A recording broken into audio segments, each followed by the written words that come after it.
Bismillahirrahmanirrahim. Assalamualaikum warahmatullahi wabarakatuh.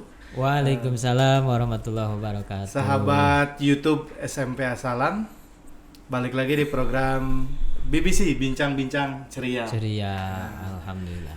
Hari ini saya ditemani oleh salah satu guru agama di SMP Asalam. Ini Al-Ustadz Ridwan. Gimana Pak Ridwan? Sehat? Alhamdulillah sehat Pak Tirta. Alhamdulillah sehat-sehat. Pak Ridwan, hari ini kita akan bahas mengenai bolehkah keramas saat puasa dan juga bolehkah berbekam gitu saat puasa. Nah, kita coba uraikan itu satu-satu gitu ya. Mungkin yang pertama tadi, boleh nggak sih kita keramas saat puasa gitu kan? Dengan keramas bisa mendinginkan gitu atau seger ke badan gitu. Boleh atau tidak keramas?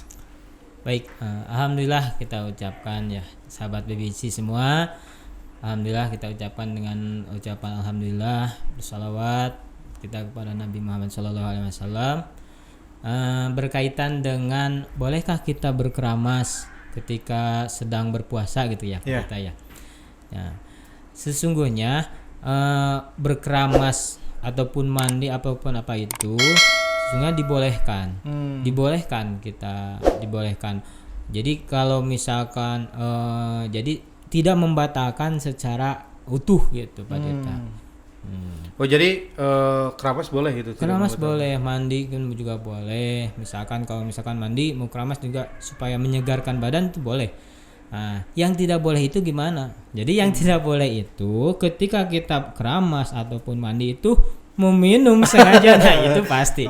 Udah pasti itu. Saat mandi pura-pura kumur-kumur padahal nggak dikeluarin. Nah gitu. Ataupun misalkan dengan unsur kesengajaan sih yang menjadi patokan titik itunya itu titik batal tidaknya gitu ya. Di unsur kesengajaannya. Ataupun kita sedang mandi ataupun sedang wudhu sekalipun kita lupa misalkan terminum ataupun itu tidak membatalkan. Tidak membatalkan. Jadi intinya keramas tidak membatalkan berpuasa. Nah tadi kalau misalkan berbekam gimana kan? Berbekam kita harus mengeluarkan darah dari tubuh kita, apakah boleh atau tidak? Nah berbeda banyak pendapat ya Pak Tirta ya tentang berbekam itu. Saat berbekam intinya ini kita sedang berpuasa ya yang menjadi permasalahannya itu sedang berpuasa. Nah bahwa berbekam sedang berpuasa itu dalam keadaan berpuasa itu ada sebagai madhab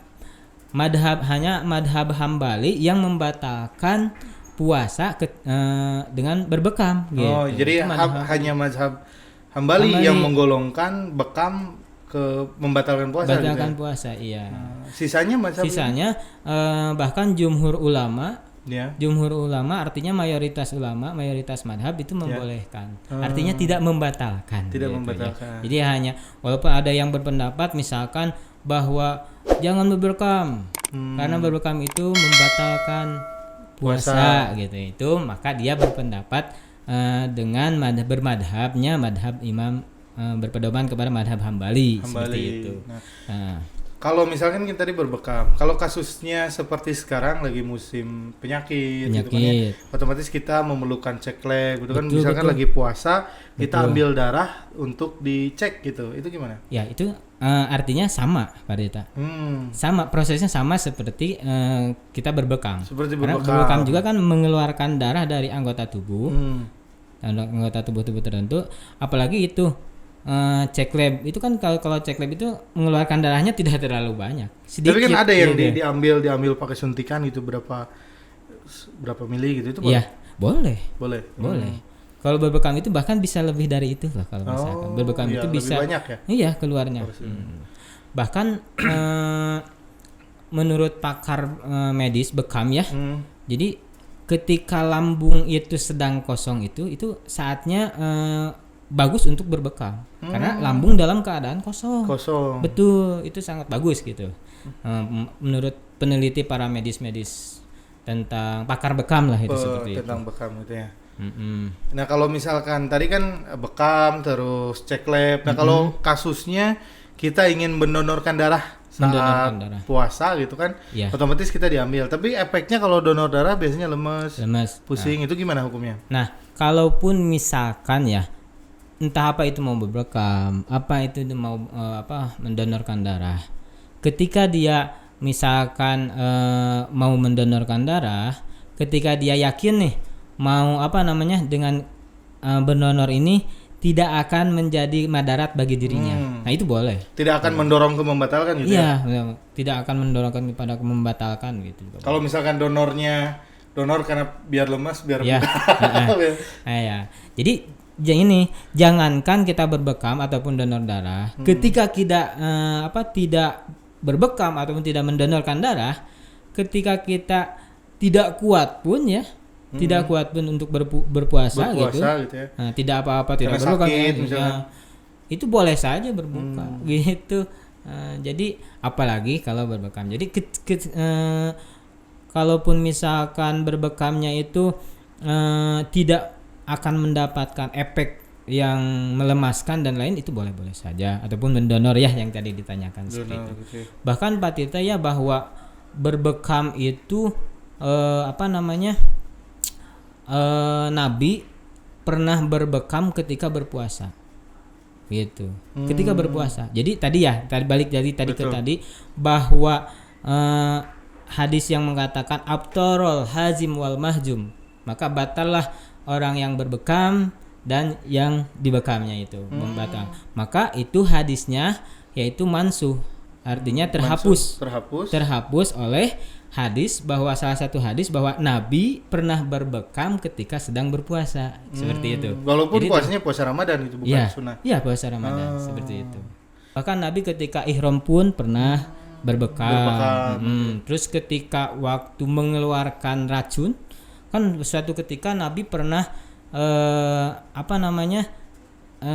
terracun. Iya. Masuk racun gitu. Iya, masuk racun. Artinya dengan waktu itu dihidangkan sebuah makanan, kalau nggak salah ada daging kambing oleh wanita kafir. Nah, maka di dalamnya ada racun. Iya, gitu. Racun, sudah terracun, maka Nabi cepat-cepat untuk berbekam. Bahkan Nabi alhamdulillah tidak apa-apa. Bahkan ada sahabat Nabi yang sampai meninggal waktu itu dalam cerita dalam tadi yang makanan yang dimakan tadi gitu ya. Maka ada yang sampai meninggal seperti itu. Jadi intinya boleh ya berbekam. Boleh, Pak Tirta. Nah, jadi sahabat YouTube SMP Assalam, keramas itu boleh. Boleh keramas saat puasa itu diperbolehkan katanya.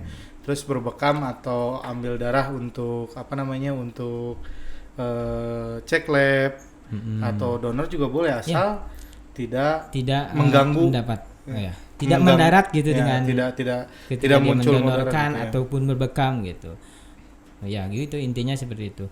Jadi tidak ada kemadaratan bagi dirinya, tidak merugikan bagi dirinya, itu boleh-boleh saja. Jangankan berbekam tadi kan, jangankan mendonorkan. Ketika tidak mendonor, tidak berbekam, itu kan ketika dia melemahkan dalam keadaan lemah gitu ya. Tidak kuat berpuasa, maka dia diperbolehkan untuk berbuka, seperti itu Pak Tirta. Nah, itu dia pemirsa YouTube SMP Assalam terkait hukum bolehkah keramas dan berbekam saat puasa. Ternyata boleh, dengan tanda petik jika tidak menimbulkan kemudaratan. Betul. Mungkin bahasan kali ini cukup sekian dulu Pak Ridwan. Nanti kita akan bahas materi lain lagi besok gitu ya, dengan materi-materi yang lebih menarik lagi. Untuk hari ini cukup, ditutup dengan wallahul muwaffiq ila aqwamit thoriq. Wassalamualaikum warahmatullahi wabarakatuh.